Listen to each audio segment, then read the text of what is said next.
How do you teach students to be creative? I've studied this question for 30 years, and the good news is we know a lot about how to teach for creativity. In this episode, you'll learn what research has to say about teaching for creativity. This episode is for every teacher, not just the art teachers, because in today's world, students need to be prepared to be creative in everything they do. After all, people are creative in specific subjects and disciplines and art forms. How can we change the way we teach in every subject so that students learn the kind of knowledge that prepares them to be creative in that subject? This episode shows you how to create a creative classroom.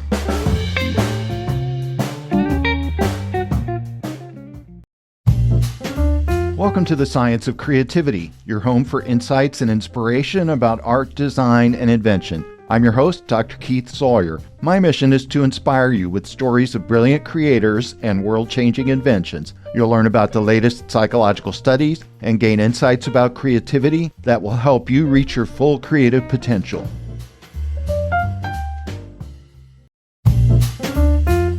Now think for a minute back to your own schooling, whether in high school or whether in college, and think about a class where you got an A. Maybe a lot of classes where you got an A, but think about one particular class, think about several classes where you got an A, and I want you to ask yourself this question. Did you ever get an A in a class, and then 1 month after the semester ended, you had forgotten everything that you learned in class? Now be honest, you got an A in a class, and within a month, you'd forgotten everything. Now, I've asked this question to many very large audiences, and I asked them to raise their hand. Many of these audiences are teachers, and everyone's hand shoots up. Everyone raises their hand. It's so universal that you can get an A in a course and forget everything within a month. Then I asked the next question, and here's my question for you. Did you ever get an A in a course and you felt like you didn't understand what you were learning?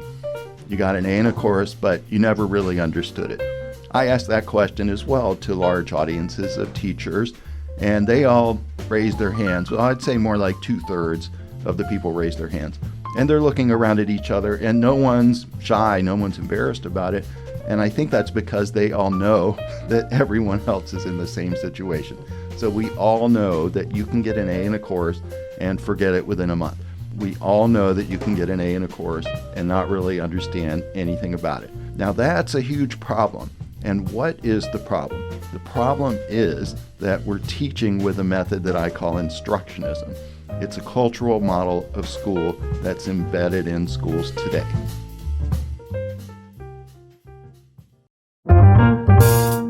The challenge of developing a creative classroom, the challenge of teaching and learning for creativity, is that many people, including teachers and parents and students, hold to a cultural model of school that I call instructionism. Now, a cultural model is a shared model, a shared understanding of what schooling is. It's a shared understanding of the type of teaching and learning that takes place in school.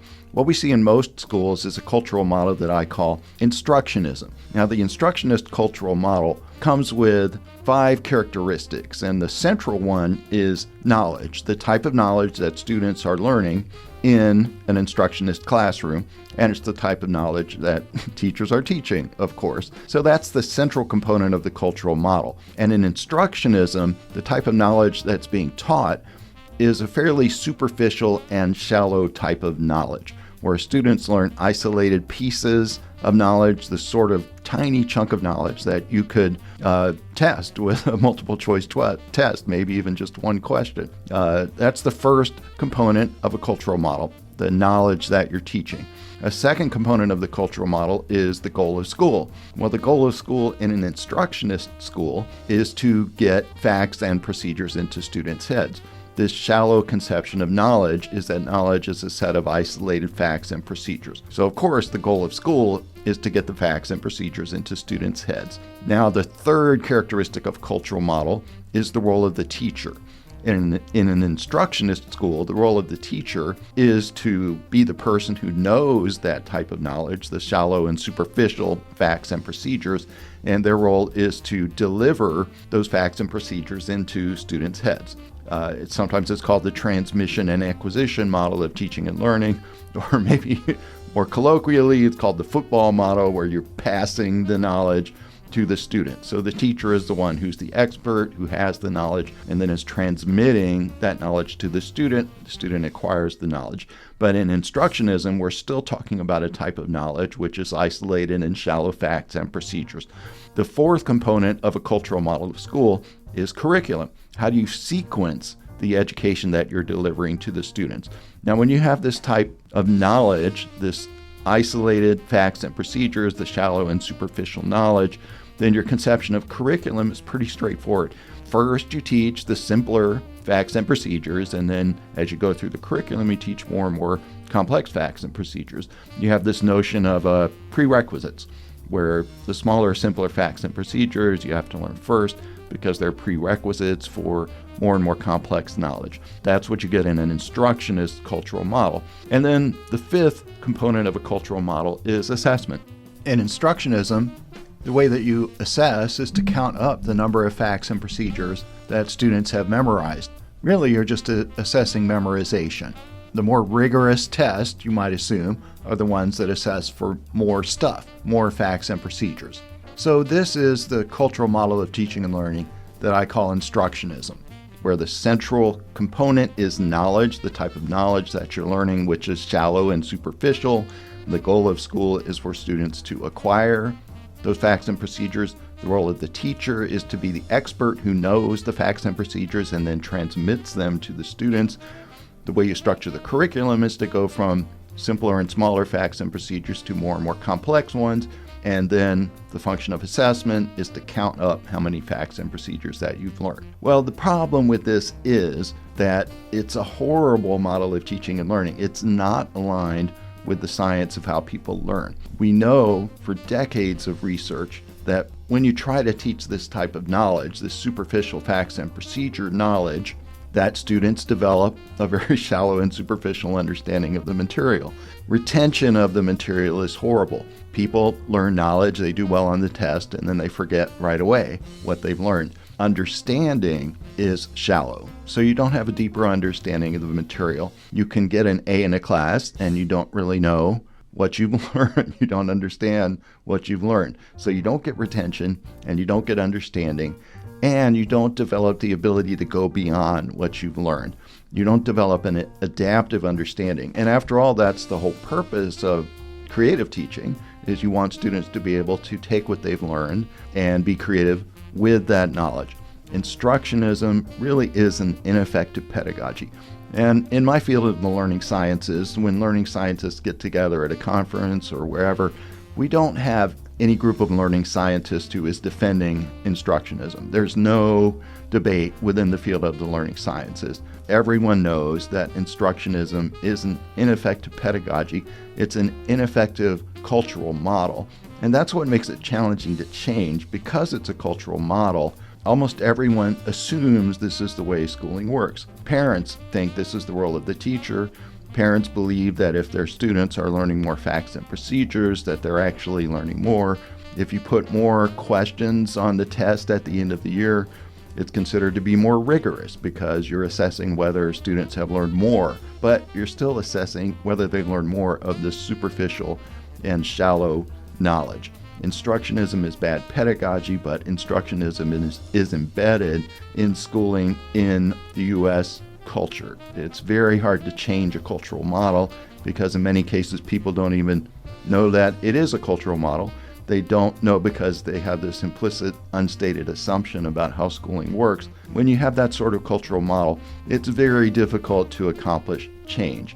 And that's my message in this episode. To develop a creative classroom, to teach students how to be creative, we have to completely get rid of instructionism and move to a new cultural model of schooling, which is based on creativity and creative knowledge.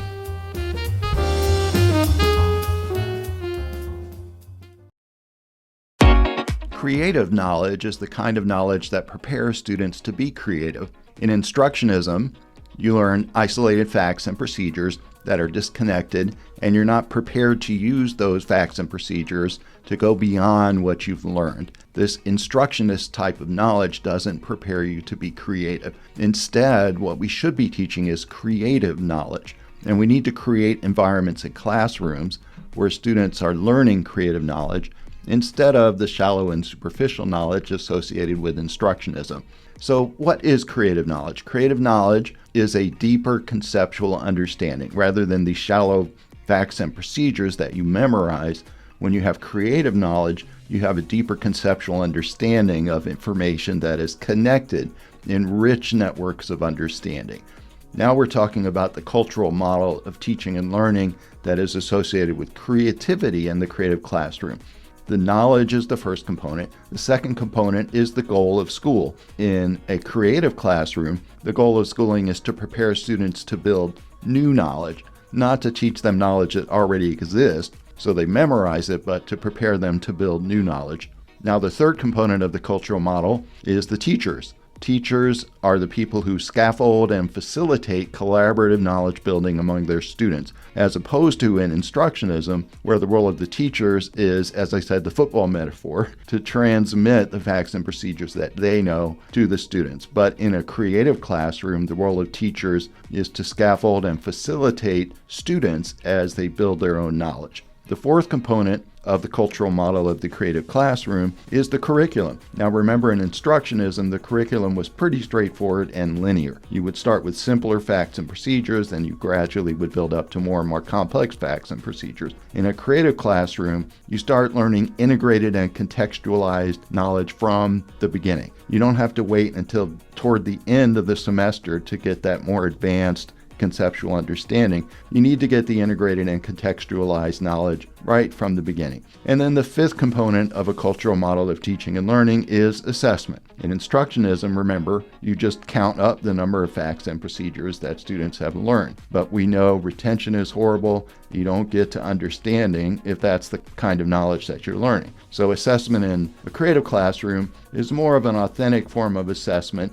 Researchers are still spending a lot of time trying to approach this problem of assessment because it's quite challenging. It's easy to assess for superficial and shallow knowledge. It's much harder to assess for this type of deeper conceptual understanding. So if we're going to contrast creative knowledge with the type of knowledge you learn in instructionism, creative knowledge is deep knowledge, deep conceptual understanding. Instructionist understandings are shallow knowledge. Creative knowledge is big, meaning that each chunk of stuff that you learn is richer and more complex. In instructionism, each chunk of stuff you learn is very small and tiny.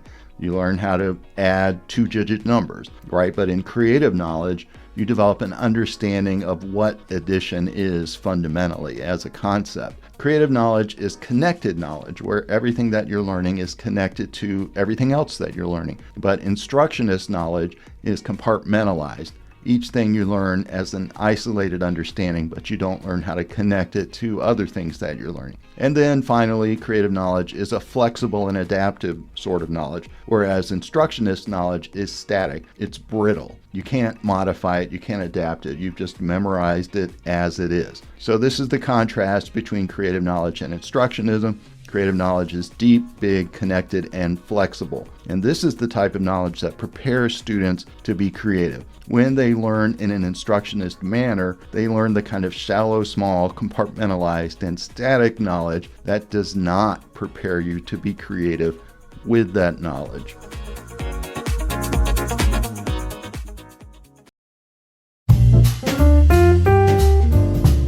A lot of educators are familiar with what's called Bloom's pyramid or Bloom's taxonomy. And this is meant to be a taxonomy of different kinds of knowledge, like exactly what we're talking about, right? What sorts of knowledge are schools designed to teach and what are students learning? And it's also a model of all of us, how our knowledge is organized in our heads. It's from cognitive psychology. The reason why it's called a pyramid is that it has layers or levels. At the lowest level of the pyramid is the shallowest, most superficial knowledge. I'm saying this is the type of knowledge that comes from instructionism. In Bloom's pyramid, it's often referred to as remembering or recognizing or recalling. Right, it's basic memorizing. That's what you get in instructionism. In Bloom's pyramid, that's the lowest level. And then there are 6 levels total. And as you go up the pyramid, gradually you get up to the very top, which in Bloom's taxonomy is called creativity, generating, planning, and producing. But the problem with this is that it implies that you need to learn the lower levels of the pyramid first before you can move up the pyramid and get to creativity. This gets us back to the kind of curriculum associated with instructionism, with this notion of prerequisites, right? Where you have to learn the boring stuff first, right? You have to memorize the facts and procedures, and then gradually, toward the end of the semester, let's say, you learn how to be creative. Well, all teachers know that the problem is you never get to the point where you're teaching them to be creative. You get stuck at this lower level, and all you end up teaching are the isolated facts and procedures. But students do need to memorize a lot of facts and procedures in many subjects. So how are we going to take care of that? If you're learning a second language, you have to memorize a lot of words. You have to memorize procedures associated with verb conjugations. Maybe you need to memorize 500 or 1,000 words. And you really can't just construct that understanding all by yourself. You have to do the memorizing. So what are you going to do about that? We can't only teach creativity, right? We have to teach some stuff that is shallow. That's why we get this notion of knowledge, or this taxonomy called Bloom's taxonomy or Bloom's pyramid. So yes, it's important to learn at all of these different levels, from the most complex sorts of knowledge that I'm talking about at the top of the pyramid to the kind of shallow and superficial knowledge down at the bottom, which generally is associated just with remembering. The problem with many schools and many classrooms is that they try to go from the bottom up, and that ends up being instructionism. You end up teaching all this stuff that students have to memorize, and then they get an A in the class, and the next semester they've already forgotten it. So how are you going to build on that and move up the pyramid if they've already forgotten it all? You can't. It's too late. They've forgotten it. So you can't go from bottom to top in Bloom's taxonomy if you want students to learn to be creative.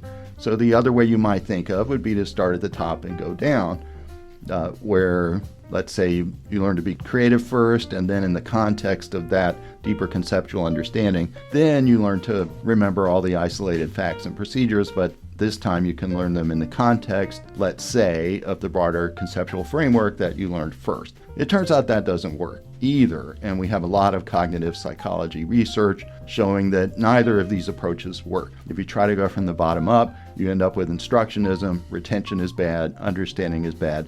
You never get to the top of the pyramid. But teaching from the top down doesn't work either. You can't have that deeper conceptual understanding if you don't learn some of the shallow and superficial knowledge. So researchers have concluded that the way you need to teach for students to be creative is that you have to teach across all of these levels of Bloom's taxonomy, all of the levels of the pyramid at the same time. You're teaching what's called higher level knowledge and lower level knowledge together, so that as you're learning the facts and procedures, you're learning how they fit into a broader conceptual framework. And as you're learning the conceptual framework, that learning is being supported by the facts and procedures that you're developing. This is the type of knowledge that's associated with creative performance, and this is the type of knowledge and the type of pedagogy we need to be looking for in a creative classroom.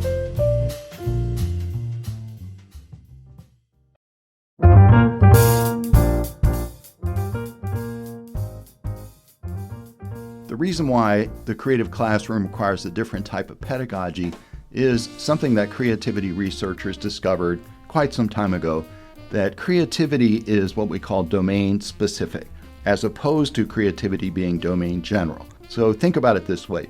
Domain general creativity would be something like a personality trait, where if you have more of it, then you'll be more creative at anything you do. So it works across domains, or domains could be disciplines or school subjects. Domain general creativity is something like magic. You can sprinkle it onto anything that you do. Well, it turns out that most research suggests that view of creativity is not exactly right, because most creativity is domain specific. People are creative in a specific area. So you can be a creative poet and you might not be a creative computer programmer, right? It's common sense. People are creative in specific domains of life. They may be creative in some general way that would apply to everything. Everyone could be measured in some general level of creativity, but what we need to focus on even more is this domain-specific creativity. So think back to the types of knowledge I've been talking about in the two different cultural models.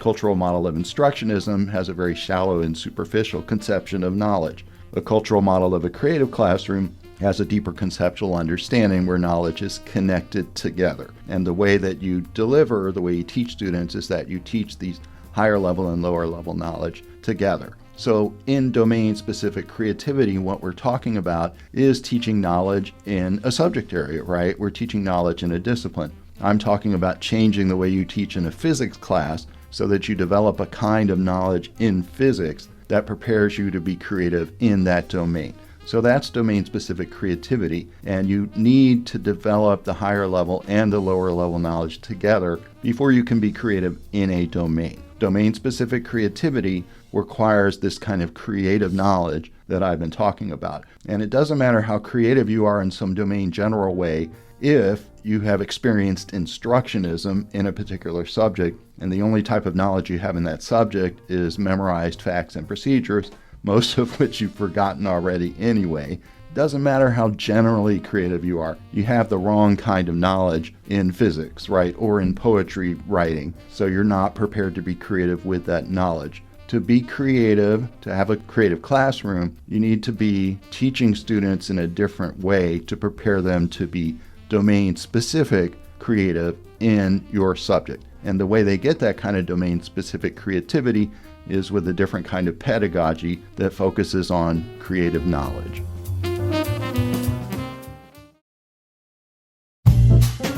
Because creativity is domain-specific, it means that to teach for creativity, teachers in all subjects need to teach for creative knowledge. You can't think, for example, that you're the math teacher, so you don't need to worry about creativity because the type of knowledge you're creating, the type of knowledge you're delivering is a different kind of knowledge. Maybe you think of it as something that really is about memorization. And then you might think, creativity, yeah, that's for the arts teacher. My students are going to get creativity in another class. In my class, it's not about creativity. It turns out that doesn't work. Teachers have to teach in every subject for creative knowledge if they want their students to be creative in that subject. So how do we get to that type of classroom? We use a pedagogy that I call guided improvisation, where the teacher is guiding the students in the classroom in a sort of improvisational learning activity. Some of you may have heard of constructivism or a constructivist type of pedagogy, and guided improvisation is related to this. Where in guided improvisation, which is a pedagogy associated with the creative classroom, in guided improvisation, students are active learners. They're not sitting there and passively catching the football, right? They are actively involved in their learning. And they have the freedom to construct their own knowledge, and they're each going to take a different path through all the conceptual material and all the facts and procedures that are available in that subject. Students have the freedom to construct their own path through this knowledge. But it's going to be a huge mess if the students don't have some sort of guidance. Students are more effectively with guidance. All the research shows this. So an extreme form of constructivism is not effective. Students waste their time. They go all over the place. You learn more effectively if you're an active learner and your active learning is guided. A lot of education researchers refer to the most effective forms of guidance as scaffolding. You are, as a teacher, scaffolding students. And what are you scaffolding them? You're developing a structure that guides the students most effectively toward the intended learning outcome, which in a creative classroom is a deeper conceptual understanding. You can't do that by lecturing at them because that gives you instructionism. You can't learn a deeper conceptual understanding by sitting there and listening to a lecture. You can't get there. You have to go through a different kind of pedagogy, guided improvisation, where the students are active learners. But you still have an intended learning outcome. Teachers are responsible for students learning some specific things, right? So there is an endpoint in guided improvisation in a creative classroom. Students can't just do whatever they want and then not learn physics, right? Or not learn math, or not learn this second language that you're attempting to teach them. The way learning sciences researchers think about this process is as a learning trajectory, which you could think of as a river with riverbanks. And the children, all of the learners, are going down the river, but the river is wide and broad, and different children, let's say they're in canoes, may be going all over the place along the river. Some of them may be going down the left side on the left riverbank. Some may be going down the right side. Some may be going back and forth in a zigzag fashion down the river. So the river is the conceptual conceptual material in that subject that's appropriate for that age level. It's sixth grade physics or force and motion, let's say.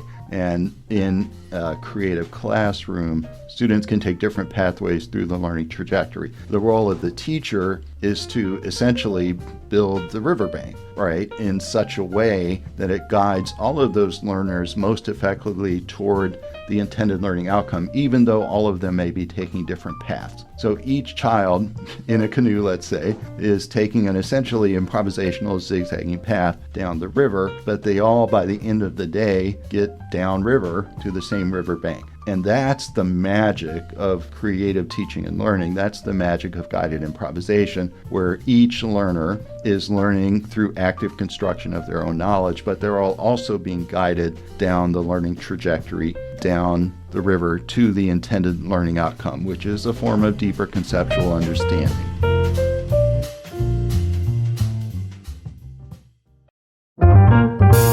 The way you develop a creative classroom with effective guided improvisation is that you use a curriculum that's based on open-ended problems. Students are presented with complex problems. It's sometimes called project-based learning or problem-based learning, where the key components of this kind of teaching are that you give the students a problem or a design challenge of some sort. And it's open-ended, where students have to explore the problem, and they may all explore the problem in different ways or take different pathways toward a solution. So that's how you start in project-based learning, in guided improvisation, in a creative classroom. It's starting with a problem or a design challenge. And then students explore the problem. That's where they're active participants in their learning. They're engaging in exploration, and they're trying to find solutions to the problem. There may be multiple different solutions to the problem, right? There's no one right answer. It's more effective if students, as they go down this learning trajectory,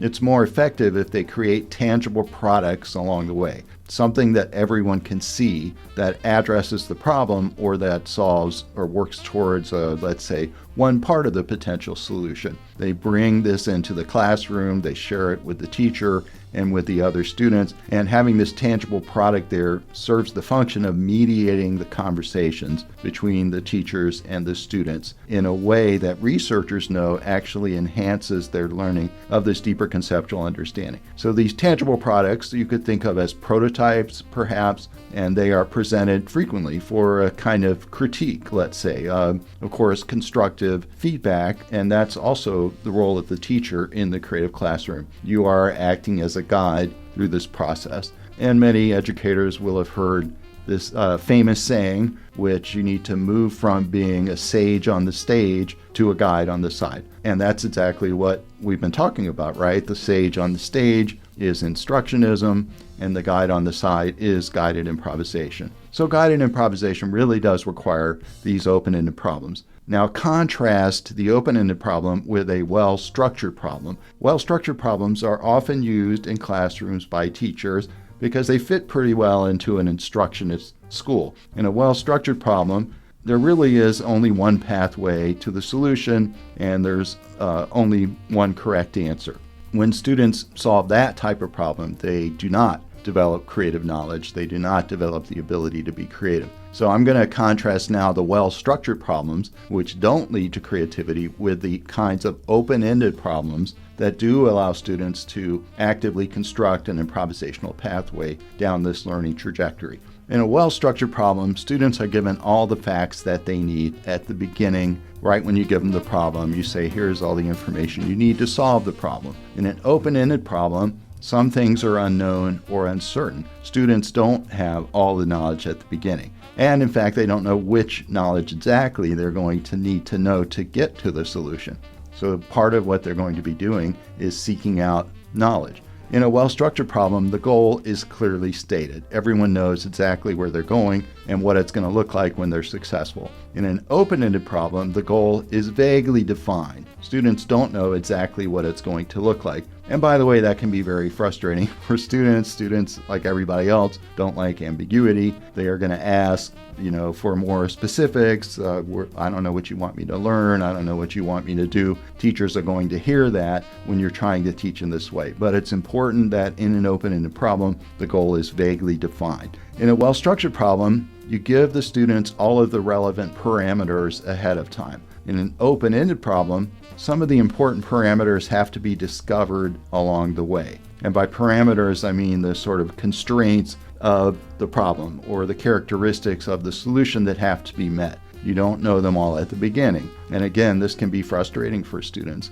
In a well-structured problem, the rules and the principles that you need to solve the problem are presented ahead of time. You might even get a handout, right? Here's everything you need to know to solve this problem. That's a well-structured problem, and that gets you back to instructionism. In contrast, in an open-ended problem, students need to figure out what is going to be necessary to solve the problem. What information, what techniques, what methodologies, they don't know ahead of time. A well-structured problem, there is one correct solution, and everyone needs to get to that one solution. In an open-ended problem, there are multiple possible solutions. So different students, or let's say student groups, if you have them working in groups, they're going to come to different solutions to the open-ended problem. And in a well-structured problem, there's a linear path to the solution. You're basically going straight down the learning trajectory, and that does not get you to creative knowledge. In an open-ended problem, there are many possible solution paths. You take this improvisational, wandering, zigzag path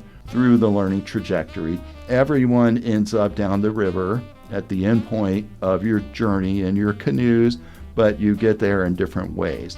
You need open-ended problems for this type of pedagogy. The challenge for teachers, this is really hard to do. It's very hard to teach this way, especially when you contrast it with instructionism. It's hard teaching it in any way, getting up in front of a classroom with 20 or 30 students. But I believe it's harder to do guided improvisation. And the challenges include it's difficult to identify a good problem or a good design challenge. You can come up with a problem that you think is open-ended, but then once you start teaching with it, it turns out that it's pretty obvious how you get to the end point, and then all of the students take the same linear path. And you go back and say, oh my gosh, I thought I was developing an open-ended problem, and it turns out it was actually a well-structured problem. Sometimes it's hard to know that when you start teaching, so you have to iterate from one time teaching the class to the next time. It's very hard to identify a good problem or design challenge. And teachers who teach this way say that it takes them years to get effective at it,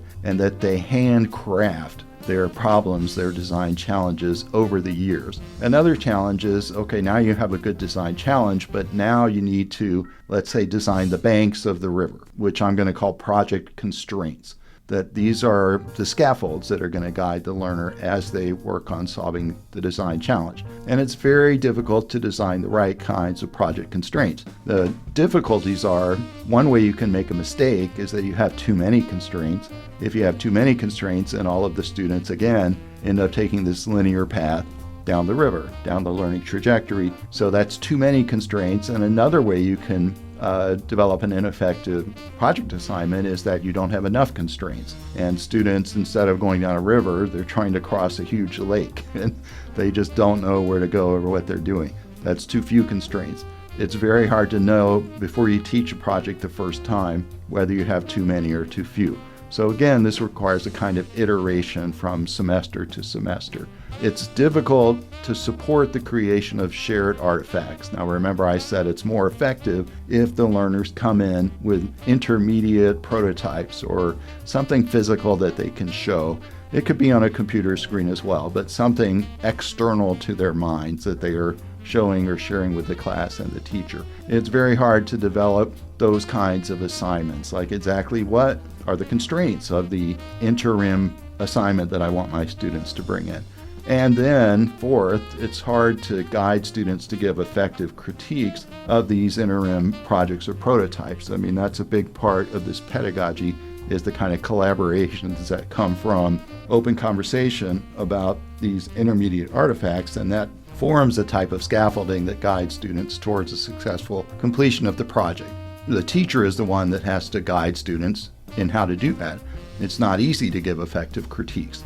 So these are four huge challenges for teachers. The first one is identifying a good problem or design challenge. The second one is designing effective project constraints. The third one is supporting the creation of shared artifacts. And the fourth one is guiding students to give effective critiques. All of these are very difficult. It's almost impossible that you're going to get it right the first time. The teachers who teach in this way really do customize and handcraft these projects over the years. If you talk to a teacher like this who's been doing it for 10 years, they're going to have these handcrafted assignments that just took really these are works of art, pedagogical art, right? These project assignments. This is what you need for guided improvisation. It is a challenge. The teaching paradox is the challenge of developing a project assignment that leads students down the learning trajectory in the optimal way so that everyone has the chance to experience this improvisational, open-ended process, but with the least inefficient wandering or confusion. And that's a real challenge. That's why I call it the teaching paradox. There really is no one right answer. There are different ways to balance structure and improvisation. And for me, that's the bottom line of solving the teaching paradox. We're really talking about students that are improvising as they go through a learning trajectory. And then we're talking about the role of the teacher as the person who structures that improvisation. So what is the best way to structure the pathway? Students always are going to need this kind of improvisational freedom to construct their own knowledge through an active learning process, but they also are going to need that structure that we're calling scaffolding that guides them through the process. It's very difficult to come up with exactly the right balance. A second challenge is how and when should the balance change? Research shows that it's not effective if you keep exactly the same amount of structure all the way through the process. The most effective way to develop a project assignment is that as students work on the assignment, you gradually release the amount of structure. You reduce the amount of structure from step to step. Now, a lot of education researchers call this fading the scaffold. So you start with a lot of structure. As students start to work through the process, you gradually remove some of those constraints and parameters. So first of all, it's difficult to come up with the right balance of structure and improvisation, but now you have to think about changing that balance from day to day and from week to week as the students go through this process. So that's your second challenge. How do you balance that change? And then a third challenge is how do you help students manage this ambiguity? You have to have ambiguity in the assignment or students aren't going to have that opportunity to improvise their own path through the process. So you have to help students manage this ambiguity and this uncertainty, and that requires a certain type of classroom culture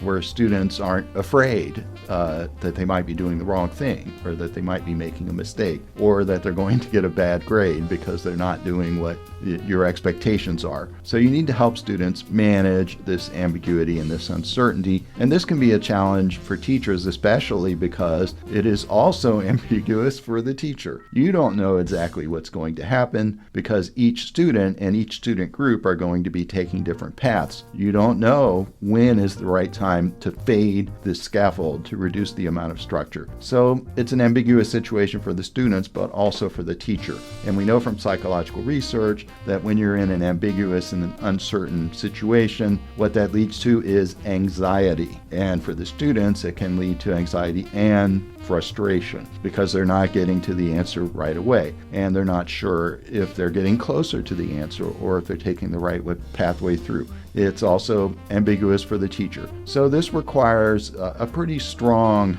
pretty confident teacher, but it also requires a lot of experience and practice. This is the sort of teaching that really needs to be learned on the job with the very effective mentoring from more senior teachers who have become successful at doing this themselves. So this is the teaching paradox. There really is no one way to resolve it. That's why it's a paradox. But this is the challenge of guided improvisation. It's basically how do you balance structure and improvisation in the classroom.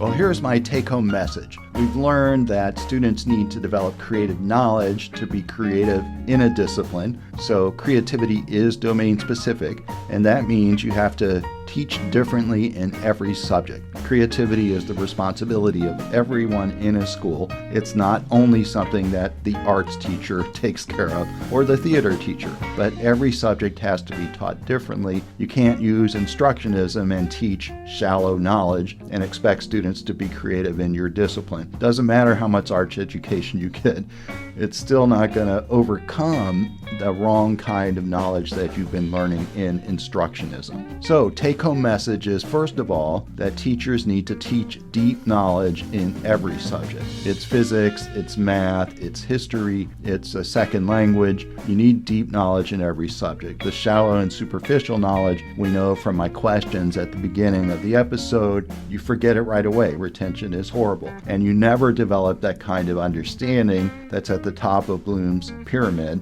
You never develop that kind of understanding, the deeper conceptual understanding, so you are never prepared to be creative. So that's my second lesson, is that you need to teach all levels of Bloom's taxonomy together. You can't just teach the lowest level of the facts and procedures and then gradually work up the pyramid towards the creative knowledge. What happens is you never get to the top of the pyramid. Everyone ends up only teaching facts and procedures, and then you get to the assessment, the multiple choice at the end of the year. The students may do well on it because that assessment isn't assessing the things that are at the top of the pyramid. So you need to teach all levels of Bloom's taxonomy together, from top to bottom. The third lesson, the third take-home message is the way you plan for the classroom. Teachers need to do planning, lesson planning, and of course, that's something you learn when you go to your teacher preparation program, that you need to have a plan before you go into the classroom. A lot of teacher education programs really focus on what I view as overly structuring the plan in a way that removes all ambiguity and uncertainty. And especially if you're a beginning teacher, you like this. It's a difficult job. You don't know exactly what you're doing yet. So ambiguity is stressful for you the same way it is for the students. You need to learn how to plan, of course. Lesson plans are absolutely important because those are the scaffolds. Those are the scaffolds that guide, those are the structures that guide the improvisation of the students. But it's a different conception of lesson planning because what you're doing is you're planning for improvisation. You're developing a plan for your classroom, and within that plan, you have anticipated room for the students' improvisation.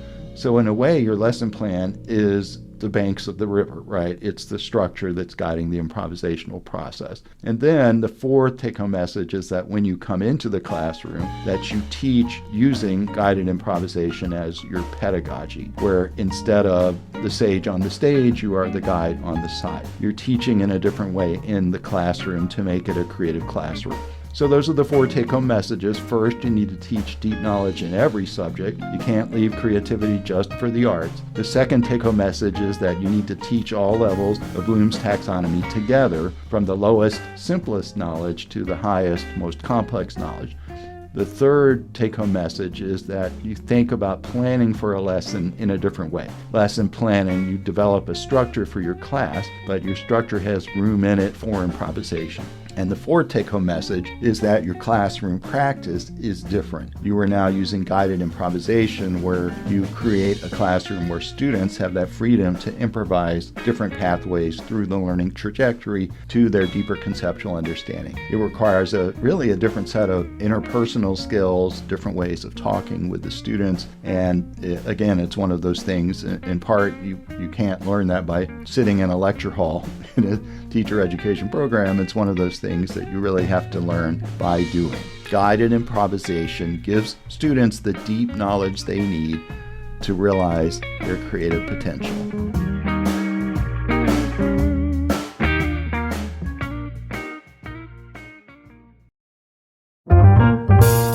To foster creativity in students, we need to teach every subject in ways that give them creative knowledge, the kind of deep knowledge that prepares them to think, to adapt, to make connections, to use that knowledge to solve real-world problems.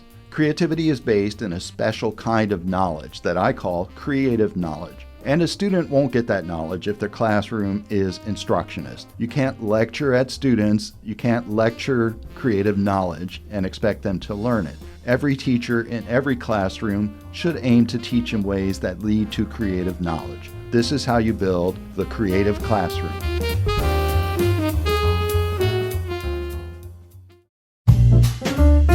you for listening to The Science of Creativity. If you liked this episode, I hope you'll subscribe to the podcast, and please rate the show because that helps others like you hear about the show. Please write in the comments if you have requests or ideas for future episodes. I'll see you next time on The Science of Creativity for insights and inspiration about art, design, and invention.